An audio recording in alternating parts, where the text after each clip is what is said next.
भी कोई बात होती है तो मुझे सिर्फ एक ही इंसान याद आता है और I really respect him and I am very much fond of him. वो है बाल ठाकरे, बाला साहब बाल Thackeray. I am great fan of him. और बाल ठाकरे जी छत्रपति शिवाजी से और वीर सावरकर से बहुत ज़्यादा प्रभावित थे। उन्होंने अपना करियर एक कार्टूनिस्ट से शुरू किया था। वो एक कार्टूनिस्ट थे और फिर बाद में जब उन्होंने देखा कि भाई सब कुछ हो रहा है ये, तो उन्होंने अपनी ही एक सेना बनाई और उसका नाम रखा शिवसेना।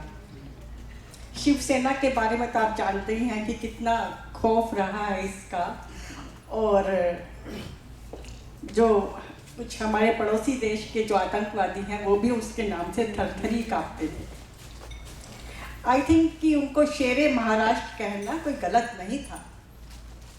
अगर मैं तो ये सोचती हूँ कि हमारे हिंदुस्तान में अगर कोई शेर था तो वह बाला बाल साहब ठाकरे ही जी थे, क्योंकि वो अपनी बेबाक बात कहते थे और किसी से डरते नहीं थे। बाबरी मस्जिद का ढांचा 1 मिनट में गिरा दिया और उन्होंने क्लेम किया कि ये शिवसेना का ही कमाल है।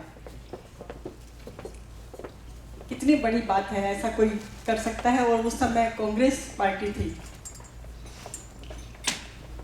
एक बार मैं उनका इंटरव्यू रजत शर्मा के साथ देख रही थी और रजत शर्मा उनसे काफ़ी मतलब कि काफ़ी जो है ओपनली बात कर रहा था और काफ़ी उनके बारे में खोज के प्रश्न पूछ रहा था। तो जब ब्रेक हुआ तो एक बूढ़ी औरत रजत शर्मा के पास आई और कहने लगी, देखो बेटा, मैं तुमसे बहुत प्यार करती हूँ, तुम बाला बाल साहब को इतना तंग मत करो और इतना उनके बारे में मत छेड़ो कि कहीं ऐसा ना हो कि तुम घर भी ना पहुंच पाओ और तुम्हें मार दिया जाएगा।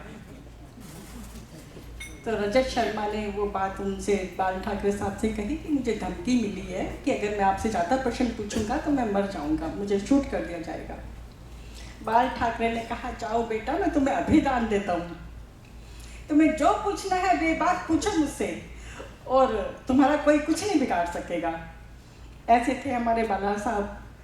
और उनका एक सोने का सिंहासन होता था और सोने के सिंहासन पर वो बड़े, उनके हाथ में एक सिगार होता था, आंखों में चश्मा और रुद्राक्ष की माला और चारों तरफ उनके ये भगवा कलर की एक शॉल होती थी और उनका अपना ही अलग पर्सनैलिटी था। और जब उनकी वो सिंहासन पर बैठते थे, वो सभा लगाते थे, तो बड़े बड़े पॉलिटिशियन, बड़े बड़े एक्टर उनके सामने हाथ जोड़ के खड़े रहते थे।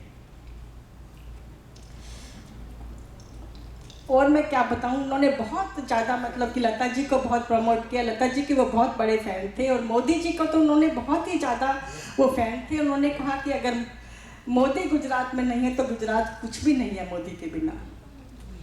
और मेरे को पता नहीं कितनी बातें याद आ रही हैं, लेकिन मैं सब ज़्यादा नहीं कहूँगी क्योंकि रेखा ने मुझे हमेशा ही कहा कि भाई तू थोड़ा बोला कर। ओके। और हमारी रेखा महाराष्ट्र, क्या बात है, हाथ में माइक लेके बिंदास झूठ बोल रही है।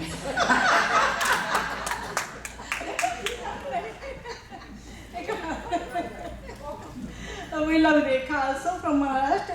और गुजरात के बारे में तो मैं क्या ही कहूँ, हमारे मोदी जी गुजरात के हैं और आप लोगों को सबको मालूम है किस ढंग से उन्होंने देश को संभाला हुआ है और किस ढंग से वो काम कर रहे हैं। तो भगवान से यही प्रार्थना है कि मोदी जी की रक्षा करें, उन्होंने लंबी उम्र मिले।